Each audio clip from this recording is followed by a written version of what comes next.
ano 44 despois de Cristo. En Xerusalén, o apóstolo Santiago Maior, un dos discípulos predilectos de Xesús, é decapitado por orde do rei Herodes Agripa. Convértese así no primeiro apóstolo en morrer polo seu fe. Pero a súa historia non remata aquí. Os seus discípulos, Teodoro e Atanasio, recollen o corpo ás agachadas e levan ao porto de Jaffa. Alí, segundo conta a lenda, embarcan nunha nave de pedra que, sen remos nin temón, cruza o Mediterráneo guiada por un anxo e as estrelas. Despois de 7 días de viaxe, a barca chega á costa de Gallaecia, remontando a ría de Arousa e o río Ulla ata chegar a Iria Flavia.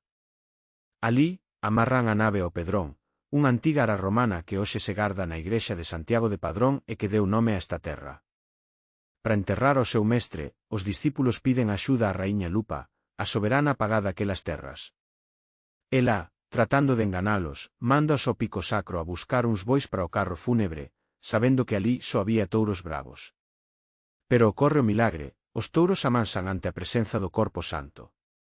Admirada, Lupa convértese ao cristianismo.